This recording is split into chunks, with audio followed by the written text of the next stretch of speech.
All right.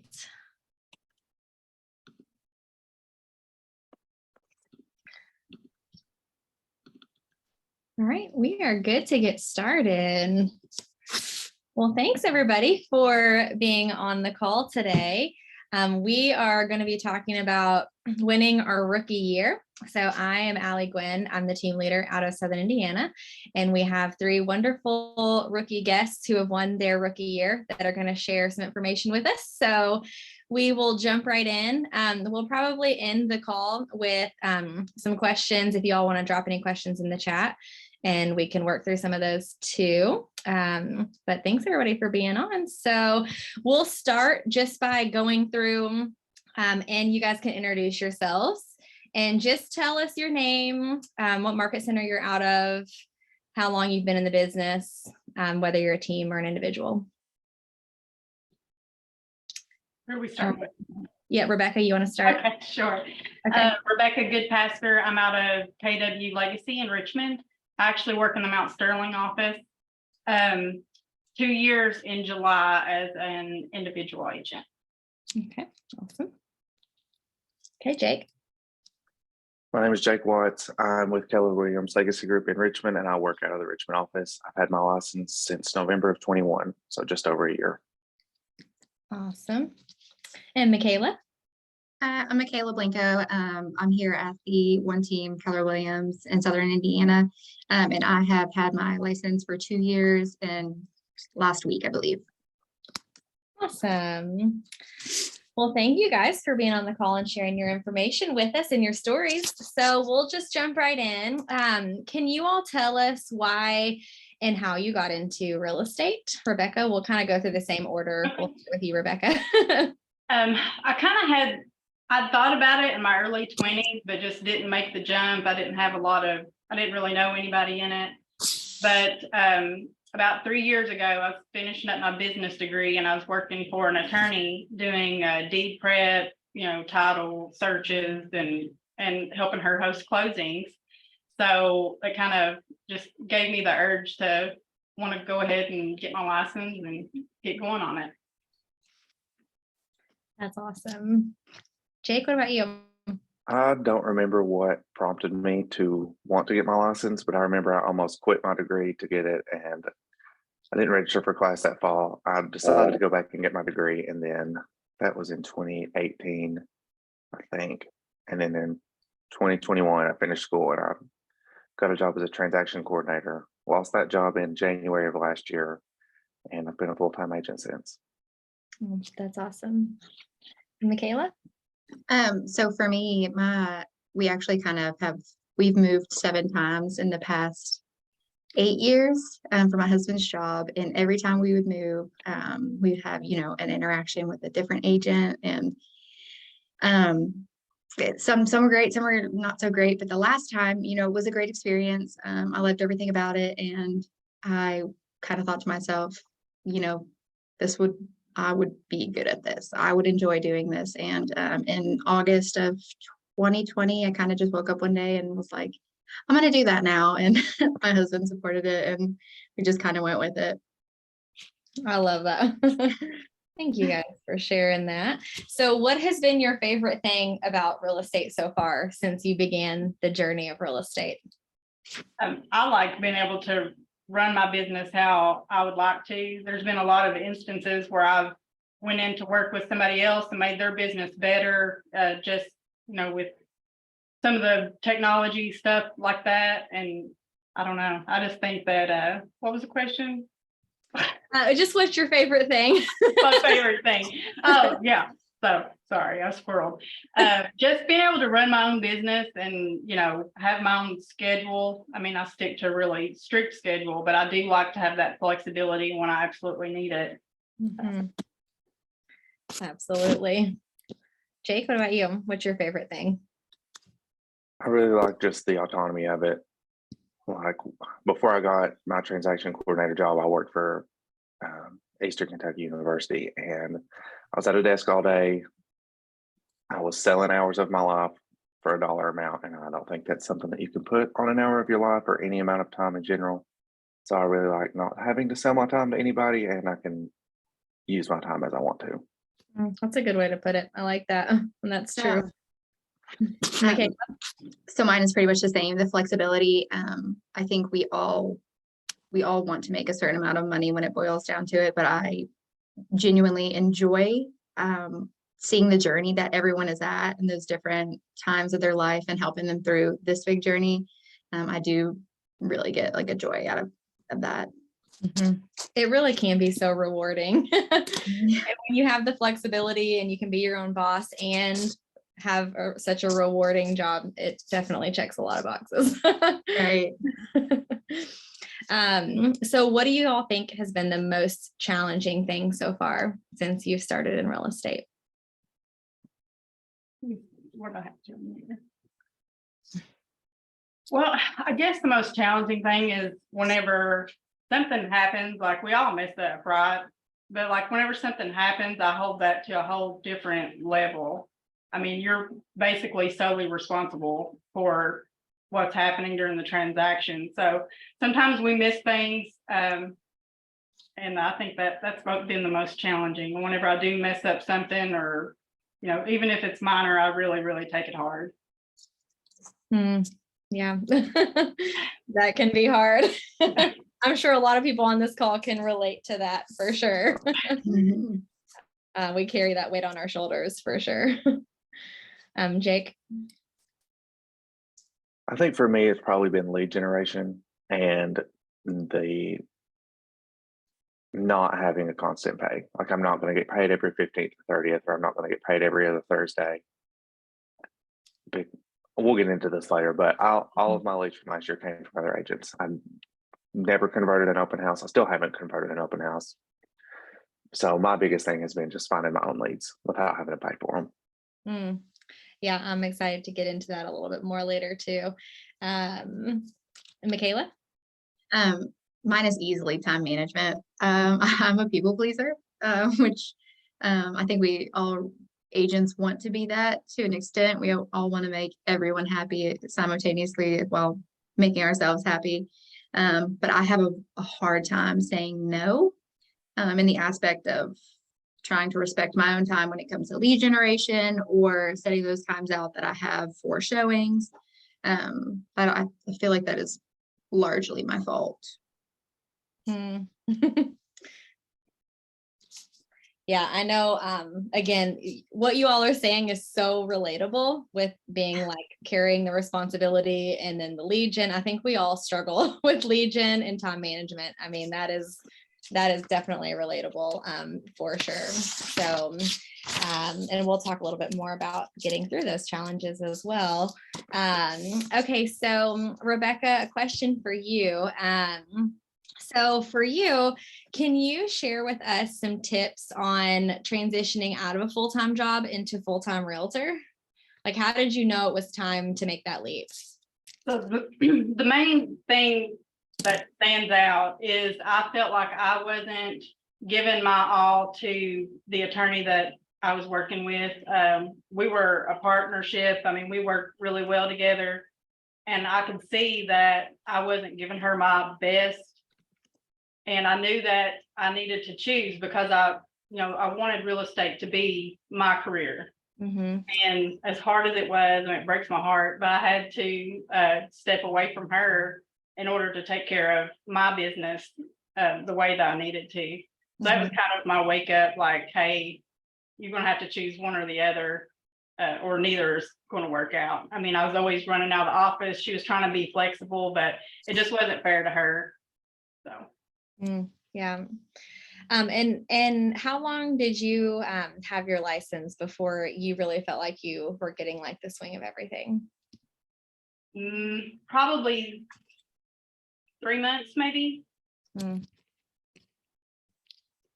What do you feel like made the biggest difference in when you had that moment of feeling like you were like really succeeding? What was it during that 3 months that really helped you like propel?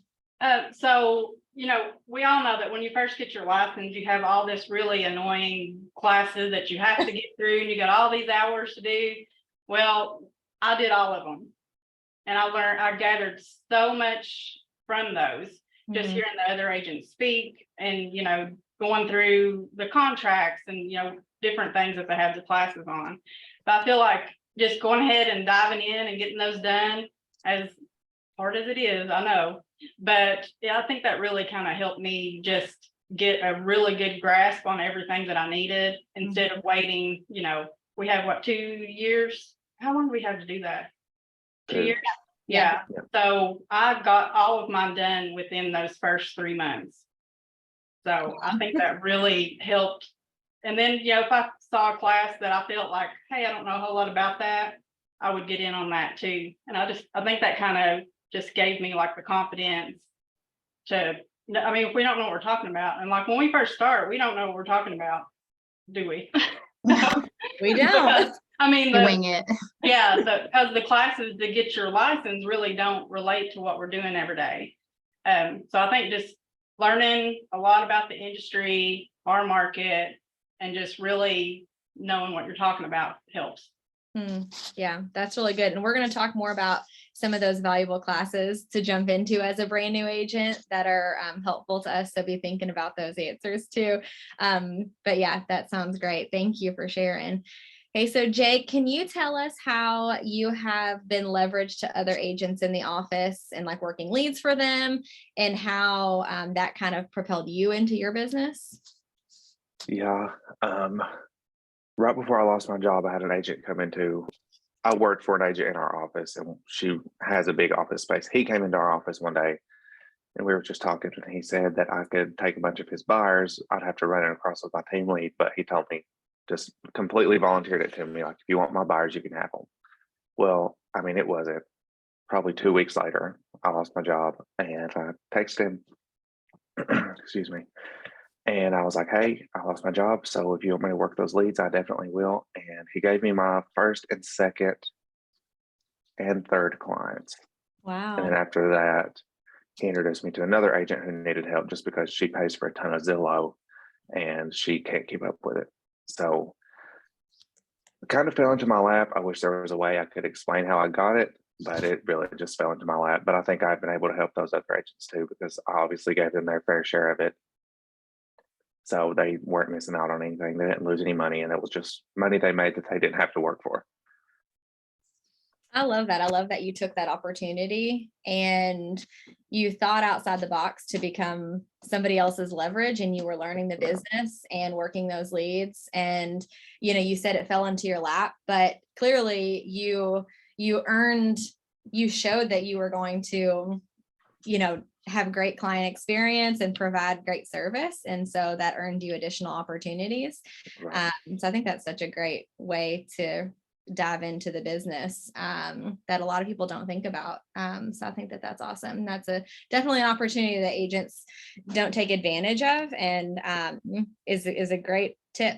So yeah, it helped me a lot. And my very first clients I wrote, that was in February of 2021. Or 22. The market was still crazy. I probably wrote that couple 10 or 15 offers. So just with those first clients, I became super familiar with the contract, super familiar with the process. And then I would say after my second or third clients, I really felt like I had enough knowledge under my belt to get through a simple transaction. And, since then, transactions have been less than simple, but that's just how you learn it. Yep. So would you recommend agents who are struggling to like really get momentum? Would you recommend that avenue for them to For just sure. offer like a referral partnership with agents in the office? Yeah, if they can find somebody who'd be willing to do it, because the guy that came into our office, he was a mentor for me for most of my first year. I'd call him with any stupid questions if I needed help with anything. And looking back on him now, I'm just like, I figured that out so easy. Like, looking back at it, it feels like it was a stupid question at the time. But when you're a new agent and you don't know what you're doing and you've got other people's money and their lives in your hands, like, it is important to figure out what's going on so you don't mess them up and then mess yourself up later. Yeah, absolutely. Well, I think that that's definitely a great way to get into business. And once you obviously like get into action, it propels you with momentum, and 100%. it fuels more activities. So I think that that's a great way. And I think there's a lot of people like in probably all of our market centers that are more than willing to, share some of the leads that they can't keep up with. Right. So I think it's definitely an area of opportunity that that agents could look into for sure. Yeah. Micala, so you had an interesting challenge. You had said earlier when you were introducing yourself that you've moved several times in a short amount of time. So naturally that leads to not having an SOI and the sphere of influence in this area when you started real estate. So can you tell us how you started your real estate career with zero or a very little SOI in this area? Yeah, absolutely. So, like the sphere, like SOI, sphere of influence, is directly, the meaning of that is corresponded to someone who would reach out to you for advice on real estate in, you know, wherever you are in your market. I'm from Richmond. I went to EKU and graduated from EKU. So like the bulk of my SOI is there. And it has been super nice to be able to send anyone who's looking out to, you know, a trusted agent over there. However, being over here, you don't really have that. So for me, I did join a team pretty immediately. I was actually an internal sales for a team while I was getting my license. And I feel like he taught us a lot about what is important to go out and get your clients, because it's not going to always be as easy as your neighbor knocking on your front door and saying, hey, I want to sell this one, you know, who knows the neighborhood better than your neighbor, kind of thing. So for me, I'm very much, it's so important to just get out there. I was mindfully I was using my son as bait. I was like putting him in things that there would be like a large amount of people at, like from his school to sporting events. I made sure to, you know, while having conversations out and about, listening to people talk to me like, oh, I can relate to that because as a realtor, and kind of just going on that way. I also, a huge thing for me, and I know every agent gags when they say it, but I cold call in extreme amount. I try to cold call probably 2 to 3 hours a day, 3 days a week. And after doing like the tallies on my business on the team that I had done my first year, 65% of my business was from those cold calls. So that was what rather someone saying, yeah, I actually have been thinking about, you know, selling, or calling me back and was like, hey, is this lady that called me a month ago? And I'm like, it was, yeah. So cold calling, just networking in general, finding networking events that, you know, you can pay $20 for and going in and just having conversations with people while, you know, that was a huge thing for me in my first year, as well as obviously being on that team. You do have a rainmaker and they facilitate those things. So I always tell people who are starting out, if like a team is something that fits for you, to definitely interview tons of them and see like how that feels for you. But doing it on your own, just making sure to have those conversations with any and everyone.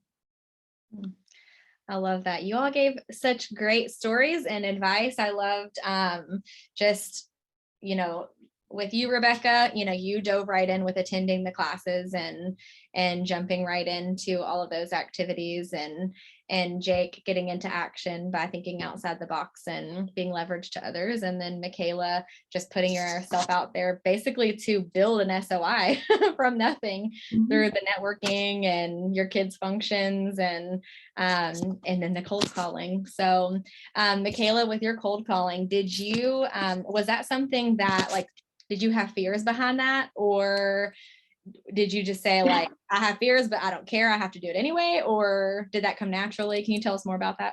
Yeah, so there was a lot of practice. I will say that the team I was on, like every single morning, like the first 15 minutes, he would just like look at you and just be like, it's you today. And you're in your mind, you know that you're about to just get hounded by like a pretend call that isn't actually happening. But you literally just have to say to yourself, like, I'm never going to meet this person. I don't know this person. Like they could tell you to, you know, stick it somewhere the sun don't shine, and you just have to be like, okay, that's fine. You know? You just have to keep that confidence up, because hearing no is hard, but every no you get is one step closer to the yes that you will get. So Yep, absolutely. Well, I love that. Thank you guys for sharing those tips. Again, all extremely relatable. So thank you for that. Okay, so I would like to just move into a few other questions. So what do you do every day now to work on your business and to grow it? You all can either go in the same order or just bounce off of each other. It doesn't matter. For me, I stay up on my education. I know I keep saying that, so sorry. Oh, that's But good. I read a lot of books, classes. If I'm in the car, I'm most likely listening to a real estate podcast or murder mysteries. I mean, Yes. it just depends.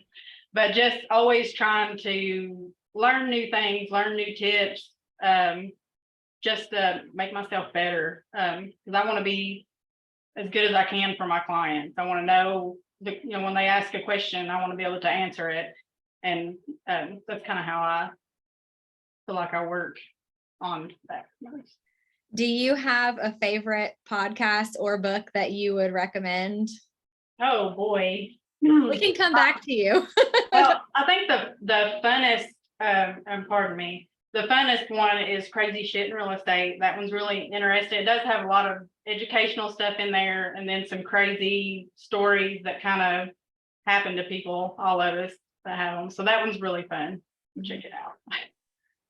I think each brokerage should have like a book of all the crazy things that we see, and I mean that would be good. Well, that's awesome. Okay, so Jake and Micala, what do you guys do every day to work on your business? I try to find a way to lead gen without having to pay for Zillow or pay for Briefity or just any of those lead aggregators. Of all the trainings and stuff that Dana sets up for us and my post-licensing classes with the state, this is a small notebook, but it is totally full of everything, every note I've taken in all those classes in the past year. So sometimes I'll go through that, just trying to see what I can implement today, what I can implement this week or next week. But my biggest thing now is still trying to figure out how to get my own leads and what I can do to. I've got some people in my sphere this year who have talked about wanting to buy a house. Mm-hmm. But like last year, all my friends who had just graduated and they're getting their full-time jobs, I make sure to tell them, hey, tell your coworkers that I am a realtor, that you know a great realtor if they ever want to buy or sell a house, because again, your sphere of influence is a huge part of your business. So even though I haven't sold anything to my direct sphere yet, because they're all still in school or they're just out of school, I always push to them to let their coworkers know who, been a nurse for 5 or 10 years and they're ready to buy their second house or whatever. I always try to tell them, remind my friends that I'm a realtor so they can remind their friends and their coworkers. I love that. That's awesome. And I love that you are actively like always looking for ways to build that SOI and find ways to lead gen. That's really good. Micala? So for me, mine kind of goes back to the time management. Monday through Friday, Mondays and Fridays I'm out of the office. Tuesday, Wednesday, Thursday I'm in the office. And those days, I'm super strict with my lead generation. I stick to that 9 to 12 of, it doesn't matter what it is, whether it's like Mojo calling, going through like the database I have, or going through like my platform and seeing like what new incoming leads. I do not stray from trying to do that. With that being said, you always have like someone who calls and like, I need to see this house right now. And luckily we're in the market where I can say, well, that's so exciting, but I can show it to you at 12:30. And they're like, but no, now. And I kind of goes back to having to say no. But if you have a good relationship with the client, they are going to respect your time management as well and, stick with you and hopefully wouldn't just say, okay, well, I'm going to go to the next Joe Schmo to see that one. So that is my absolute biggest thing, is keeping on task with time management. That's my biggest on working on my business. Mm-hmm. I love that. So you each said something so valuable valuable, which is education, staying up on education, lead gen, and time management. So I think both of those three things are definitely keys to success. And I love that each one of you hit on something different. So that is really cool. Okay, so let's just kind of jump into lead generating. So we've kind of touched on it a little bit, but I would love to dive more into what that looks like for each of you. And so if you could just tell us like how you lead generate. Micala, you've talked about kind of your time management and scheduling and things like that. So if you could just share with us how you lead generate, like how often, how long you do it, and just kind of tell us more about that. Yeah. So, like I said, Mondays and Fridays, I am not in the office. Mondays I spend as a digital day. So as a precursor, I know what I want to call for the week. I know it's easy to just like jump on and pick any subdivision ever, and just start calling through that, but you have to be really strategic on the places you are calling. A lot of people want to call the most saturated where they're doing the most business. I have found it as the opposite, calling those little areas where they haven't had a lot of home sale, just to try to spark something that way. And I base that off of that Monday. So that Monday I find that area, and I actually do a soft text to, the 200 houses, like in that area that I want to. It's just something super simple. Like, hey, it's Micala with KW. Just wanted to, shoot you a text, introduce myself. Here's my card, digital card. The next day, on that Tuesday, I will start those calls in that same area. Hold on, Micala. Tell us what you use to do that. So if you're sending out 200 messages, yeah. You can do it a lot of different ways. Mojo is a huge. I'm not sure if you guys know what Mojo dialing is, like the platform. Mm-hmm. Jake, Rebakah, do you guys use that at your offices? No. What's awesome? It's literally just a dialing system, where it will hold 3 to 1 lines and you just bang through them. Texting wise, you can do that exact same thing. You'll see the number on it, you shoot a text. It's not always great to do that one at a time, but I've gotten business from it here very recently. So something I will continue to do. And then you just continue with that list on the Tuesday where you're making the verbal phone calls. So you'll start those phone calls. Kind of just introduce yourself. You're a local agent in, your city. So just tell them that you just want to get your name out there and have a super simple conversation. Sorry, saw that question. Are you reading the chat? Yeah. Yes. So luckily Mojo has a button. I'll just answer that one super quickly. Yeah. Mojo does have a do not call filter. And if anyone's interested in Mojo, I can always send out a link where you guys can like look at it, kind of see how they work. I really think it's imperative. Jake, like you kind of said, you are looking for your own business. That's how to do it. That's, in my opinion, the cheapest way to do it without having brevity or sync. You can solely do that and kind of just use command as a database, and it's dirt cheap. But Tuesday, Wednesday, Thursday are based off those lists. And then Friday, I will, if it's curated something, that's when I do a second touch and I will say, hey, I have this house coming available in the next couple weeks. And if not, I spend Fridays for open houses. I get all my stuff together for open houses. I love that. That answered the question. Yeah. A lot. No, that was really good. Can you drop the link in the chat for Mojo? Are you able to do that? Or we can send it out. I should be able to. I'll figure it out. And then Micala, will you also in the chat, will you drop just like briefly like what you said Monday, what you do, and then Tuesday, Wednesday, Thursday, just to kind of give people like that guide of how you manage your time those days, just real quick? Sure. Thank you. Okay. So Rebakah and Jake, how do you guys lead gen, and how often do you lead gen each day or each week? So for me, I've never made a cold call, and I really just nurture my database. A lot of my deals I've got one set of clients who have bought and sold with me 3 times since I started.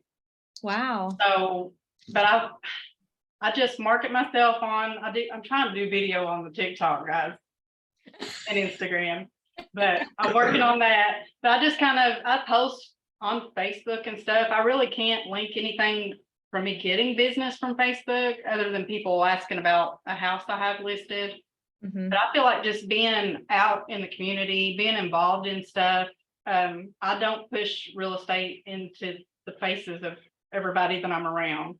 Mhm. I mean, I'll bring it up if it fits, but I always just kind of go with the flow. And if somebody brings it up, that's fine.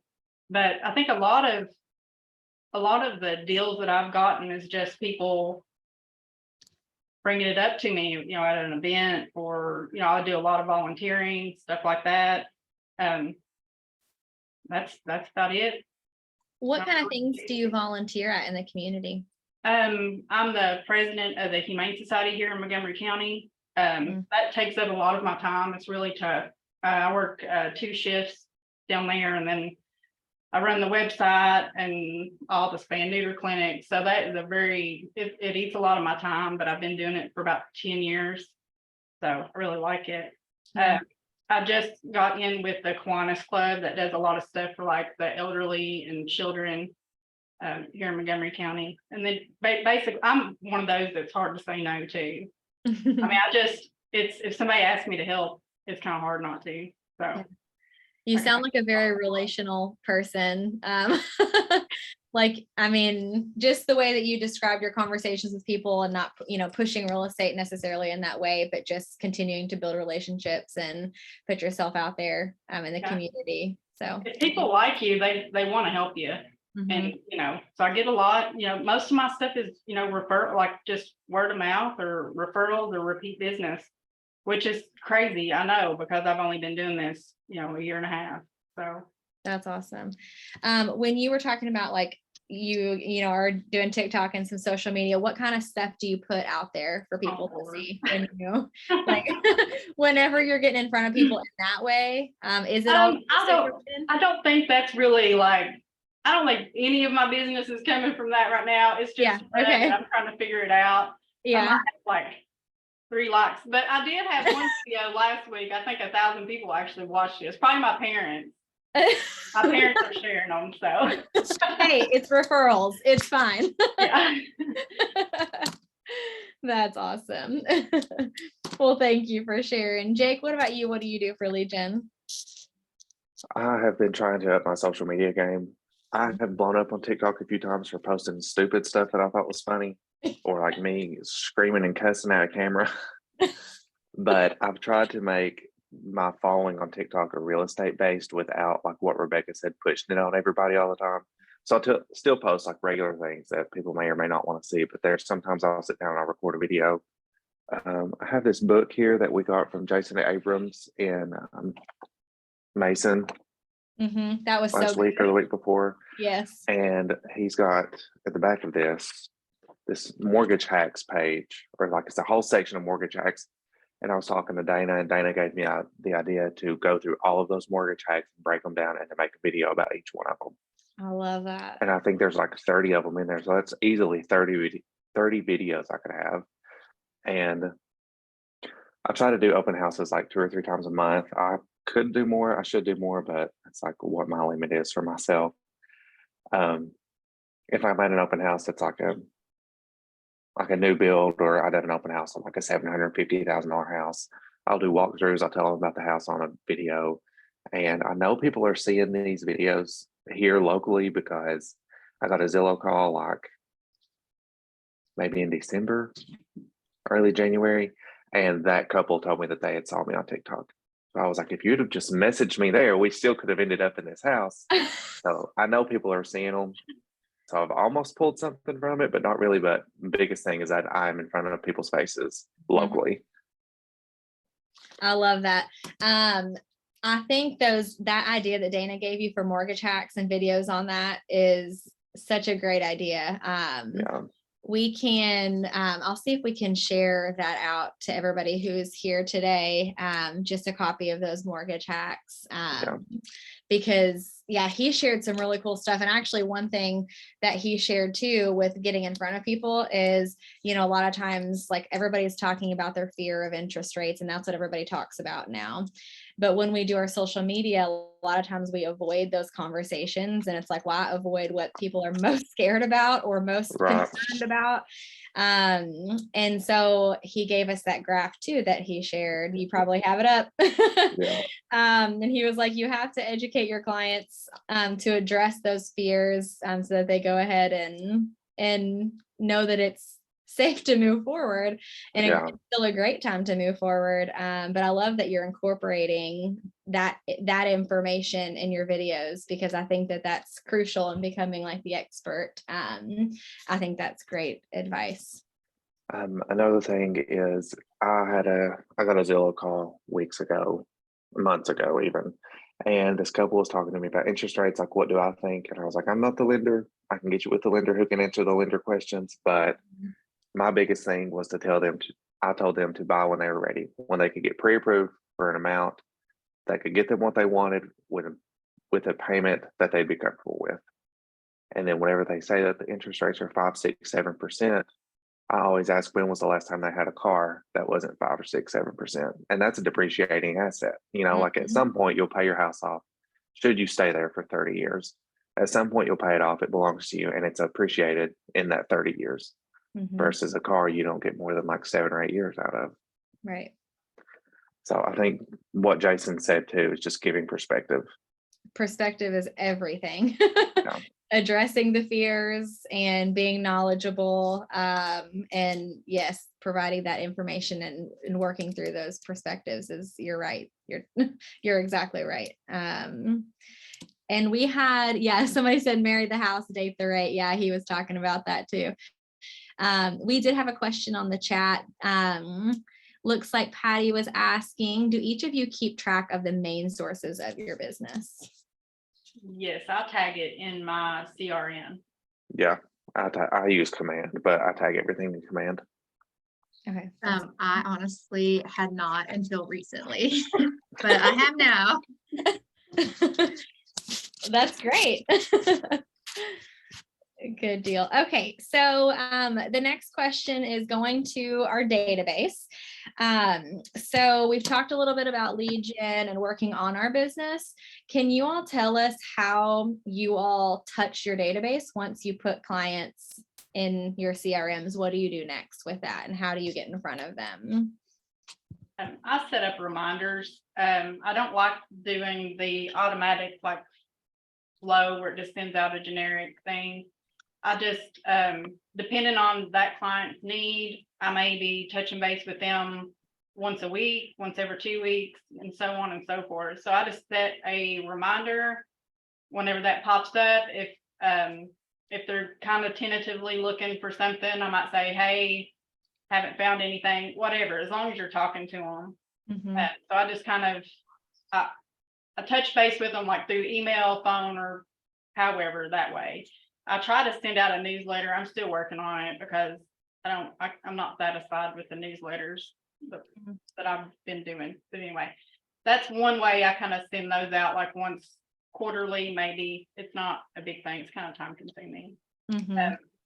I like to send out handwritten letters, birthday cards, all that stuff. That is very time consuming, but people really like it. They respond well to it. Yes. And then little client appreciation stuff, shout outs, even on Facebook, tell their child happy birthday, whatever, just as long as they know that you're seeing them and bringing them up and you're there. I mean, any of it's good. Yeah, I think you're right about handwritten cards. Like, I can throw away a stack of mail, but if something's handwritten to me, I don't throw it away. So I think that's a great way. It is time consuming.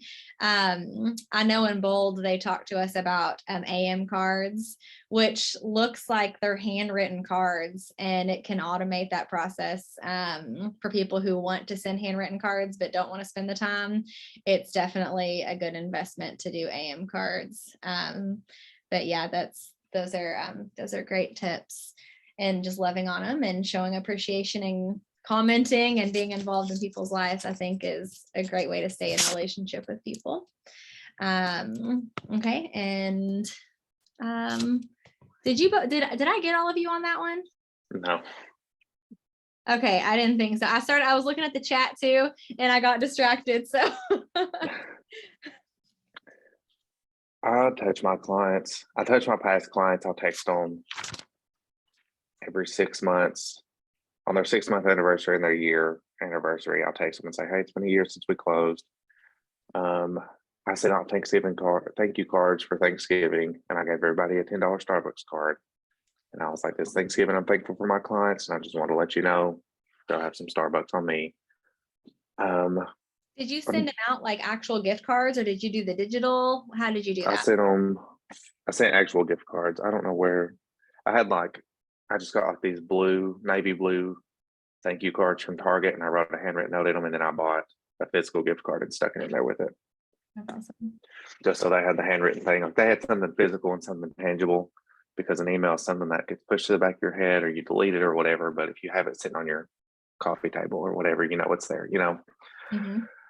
And I'm in the process of setting up smart plans and drip plans and command, but like my grandparents are obviously in my command, but they're not going to sell their house. And then I've got my friends in my hometown who probably won't buy a house anytime soon, or they've moved into their grandma's house or whatever. So my biggest thing right now is trying to separate people who actually may buy from me and could buy from me, and then the people who just are not going to. Mm-hmm. So I want to set up drip plans for each one of those people, but try to touch my clients on holidays with just a little appreciation gift and set up a drip plan or text, or I'll share a house on Facebook or post something on Instagram, and I'll tell my friends about it. Like my friends who are in the market now, if a new listing goes live and I share it, I'll text them and I'll say, hey, go look at the house I just shared on Facebook. Instead of me sending them a link or whatever, it kind of gives them something to do. And then they may see something else that I posted, or they may see something that somebody else posted and ask me a question about it. Love that. So, Jake, I actually really love that. I've never thought about that before, but it kind of like ties you to their algorithm, in the sense of like, you could have 700 people on your Facebook and see 15 of them because they're the same 15 that you correlate with. That's a fantastic idea. So, another thing. Yeah. Sorry. If you Google yourself with Zillow in your city, like I'll do Jake Watch Zillow Richmond, Kentucky Realtor, it brings up a page. I can't remember exactly what all it says, but you can add me as your agent in your Zillow consumer profile. So if my friends even mention anything about wanting to be in the market, I send them that link and I say, hey, do this. Just sign in and click add me as your agent. That way you don't get connected to another agent, and I can at least see what you're looking at.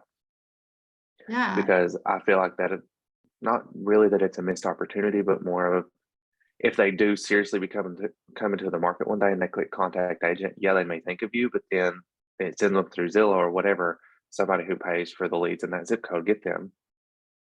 And they don't even realize what's going on, you know? Yeah. So I do that too, just because that's where everybody looks. Oh, absolutely. Yeah, that's actually a really good idea. I try to use like the KW command, but you can only add so many people on there that are like shopping with you or whatever. So that's hard, but that's a really good idea, because I always do see the people who pay for it space at the like very bottom. Kind of Yeah, and people aren't going to get on KW.com to look for houses. They're going to download the Zillow app, and that's what they're going to do. That's where they're going to shop. Yep. So that's fantastic. So my biggest one, and I recently have just started this, so I don't really have like a big outcome of what it's doing. But I do Popeyes now. I just bought like 100 cookies. And me and a couple other agents are taking them to the areas we've done like the most business. Obviously, Southern Indiana is pretty large, so we're not going to be able to do every single house that we've done, but we do try to like hit the ones, our past clients that are always like, we'll start in Sellersburg and spend 2 hours and drop them off to all of our past clients. That way, I feel very fortunate that I have developed good relationships with the clients I have done business with, and they're all on my Facebook. And I will randomly share their stuff, like whatever they have going on. If, if they're selling something, just a random share here and there, just kind of be like, go little rock star. And the other big thing that I personally have just really started doing, besides, kind of like you said, the emails typically get pushed to the back, so the platform touches are constantly going, but as I started doing giveaways with local companies, it's nothing huge. I'll spend maybe $100 a month doing it. But I try to get as many local companies as I can within that giveaway. And I'll give it away to one of my past clients. It's kind of just like a, hey, look how cute this is. Think of me when you're, doing something with somebody else, so they can be in this group too. I love that idea. And when you do that, whenever you tie in other local companies, then they're sharing your stuff too, because you've now included them. So now you have every local company that you support, you have them sharing that as well, because their name is involved in that and it makes them look good. So you've opened up a whole new realm of clients, which is very smart. Yeah. What has been your favorite pop by, Micala, that you've enjoyed giving to your past clients? I'm not even gonna lie, it's the one I actually just did. It's my Valentine's Day one. Because I personally got to, it was a girly one. It was a set of eyelashes, a couple different, like tailored to women things, Ulta, some earrings, a couple things that way.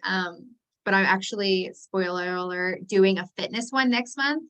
And I'm going to give away a gym membership. And then there's a veteran-owned supplement store here that is going to be giving away some meal prepping for another company who does it local. So realistically, it probably is going to vary month to month, just whatever new basket I do. I'm like, that's my favorite. I love that.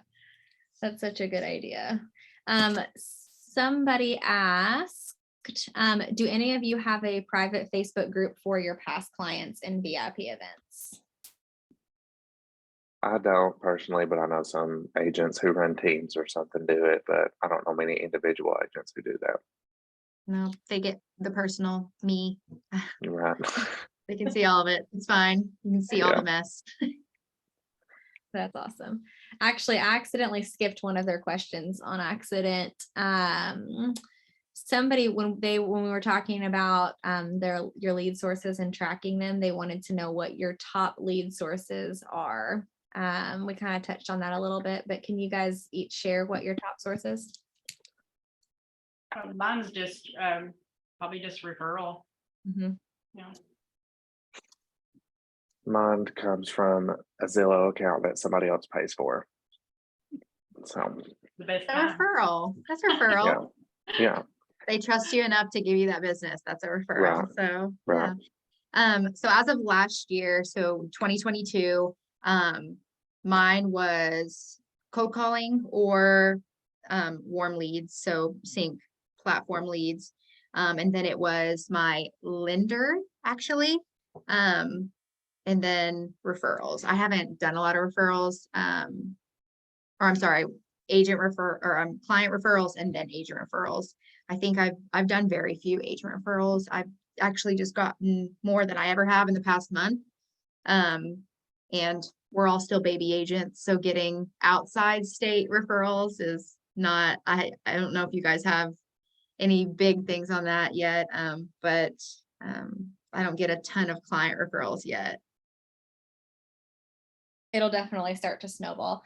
But I love that you are also spending time building business to business relationships, because that's a whole form of lead gen too, is to build those partners with lenders and to offset those costs of the things that you're purchasing with leads and your giveaways. And then they can refer you clients. So it's great to be in close relationship with those people as well. Okay, so how have the training and classes, like with One Team, benefited your business starting out as a new agent? And are there any that come to mind that were the most valuable and impactful as you are growing your business that you would recommend to new agents? I'll let Jake start. Oh, sorry. We're making Jake start on this. Yeah. Take it away, Jake. The 2 trainings we had with Brittany McAllister, just talking about social media and being a young agent, helped me tremendously, just because social media is where I feel like in the next 10 years, that's going to be a huge part of our business, because people aren't going to worry about Zillow, is at least not clicking the contact agent button on Zillow, but more of like, oh, this person on TikTok has 20,000 followers. They must be a halfway decent agent. I'm going to message them and see if they can help me. And then in reality, they're going to. And just Brittany shared so much about social media and open house conversion. And those are 2 things that have helped me a lot. At least I go into an open house now, like with a different mindset than I did a year ago, because I know more of what to say now, know the questions to ask. And some of that did come from Brittany. That's awesome. Any piece of advice specifically for open houses? Because you said it has like improved and changed from what you used to do. So what is one thing that you've changed or gotten better at with open house conversions? Brittany told us to not come in and start talking about the house and ask what brings them in, but because there's like that professional wall, and you never cross that wall as long as you're talking about the house, but to take that wall down and to make it more of like a human to human connection instead of like a realtor to client connection, is compliment them, find something else to talk about, like don't focus on the house right away. And that's something that I've tried to do. Like if somebody comes in with shoes I like or a jacket I like, and I love cars, so if I see somebody pull up in a nice car, I'll say, hey, I love your car. And they say, oh yeah, I've had it for 3 years. And like you just kind of build that before you build, let me try to sell you this house. And I think that is super important. I love that. It is so important. And like we want that for ourselves to have a relationship and to connect with somebody before, we feel like they're selling us on something. So I think that that's great advice. Okay, who's next? So it was probably about a month ago or a month or 2 ago, there was a lending one that we have done. I forget who it was with. But we can say so little about lending that I'm gonna be honest, sometimes I don't even know what people are talking about when they ask me. And I'm like, oh, that's a lender question. Get a hold of, XYZ.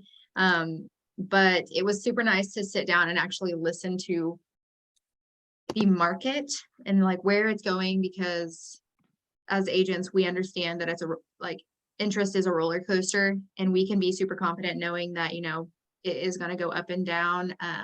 But the way to explain it to someone else, I'm pretty ignorant when it comes to that. So it was very refreshing to have that. And it's just so nice knowing that, it kind of, your business is always growing if you stay on top of it. And those meetings always do that for me. Just like watching through one, and an agent will talk about their first year and I'm like, okay, so it gets better. And they're like, yeah. So I think that's great advice, Micala, about I like your honesty about feeling like you're not as knowledgeable on the lending. So connecting them with somebody, which is why it's so important to have those relationships with people who are experts in that part of the industry. Because I've seen so many. It's important that we provide the information to our clients, but it's perfectly fine for us also to do that in partnership with the expert in the field. So I like being able to see like our agents posting videos with a lender sitting right next to them. And so you're still in the video, but they're the ones providing the information. So it's great to have those relationships and to like acknowledge the fear of like what we may not know. So we need to refer them to the expert. So I think that's great advice. I don't have a specific class that I can say, hey, I learned everything from this. I loved it so much. But every class that I have taken away something that's benefited me. I mean, where else can you just sit in your office and speak to all these other amazing speakers, coaches, lenders? I mean, it's just really valuable to just sit and have conversations like this with people, because I mean, we all pick up, even if it's just a little piece of something that's helped them, and you can mold it to your business and better yourself. Absolutely. One little nugget can change everything. It really can. Yeah. Okay, okay, we have 5 minutes left. If there's any other questions, you can put them in the chat. So we'll see. This is probably going to be our last question. If you could give a new person or somebody who has been in it a year or so that's struggling with their business, what's one piece of advice that you would give to them to help them succeed? I'd say just don't get down on yourself. If you make a mistake, I mean, pout about it for a minute and then go on. I mean, that's how you learn. Nobody's going to just walk in and know everything and not make mistakes. So if something happens and you mess up, if it's your fault, just, like I said, pout for a second, but go on and do better the next time. I love that. Fail forward, fail fast. Yeah. Get back up.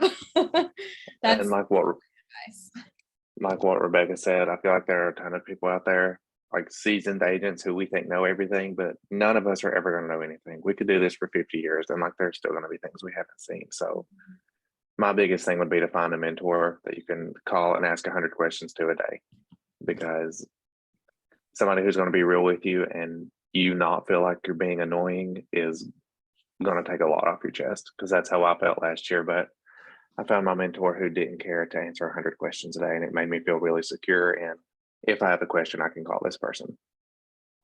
And it gave me more confidence too, because I know that I had something in my back pocket that could answer that question for me. I love that. That's key for sure. And succeeding is having a mentor and a leader, and somebody who can hold you accountable too. Yes. So I'm glad you said that. That's great. Mine, I wrote it to myself when I was first starting. Just be realistic with yourself. And just when you surround yourself with people, make sure it's someone who believes in you. Make sure it's someone who, like, regardless if it's a dumb question, is going to have your back and not just kind of like laugh at you a little bit and then answer it. So just be realistic with your expectations and the people around you. Find a good balance when it comes to work and home life, because I know that, some people can get really overtaken by this industry and it not work out for you in the long run. And then be comfortable with your in and out, like your money in and out. Just like really think about when money does come in, what's an important investment, how much needs to go to taxes. Just be safe with your money. Because it's super easy to see that first commission check and you'd be like, buying a new Lexus. So Yeah. I'm a realtor now. Tesla. I'm a realtor now. Tesla. That's also great advice though, especially when starting out, is being okay with that rhythm and expecting the ups and downs and being prepared for it. For sure. You mentioned balance. Is there anything you can suggest to help people find balance between work and family? So for me, I have a family. I'm not sure if you guys have a family or not. But I just talk to your spouse. Like, talk to your spouse. And if your kids are old enough to talk to them, because they're going to tell you if you're working too much. They're going to be able to tell if you are working too much. Talk to, like, even your boyfriend, girlfriend, kind of just check in with them. You're going to know if your balance is off by having a conversation with them. So it's just important to meet and have connection, but still keep those connections at home. Yep. Well, did either one of you want to add anything else, or does anybody want to end with any other piece of advice or anything? I don't see any other questions. I'm glancing. It looks like you sent the link for Mojo, so that's great. Well, thank you guys so much for being on the call and sharing your journey as a rookie and letting us learn more through your experiences.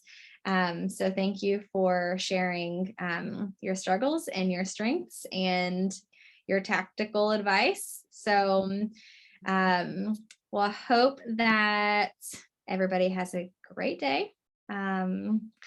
And we will also try to send out, I'll see if we can send out that Jason Abrams, the stuff that you were mentioning, Jake, for the Oh, mortgage yeah. hacks. That's a good piece of advice too. So, Yeah. all right. Well, thank you guys for being on. And we will, I guess, hopefully see everybody at the next one team, the next one team training.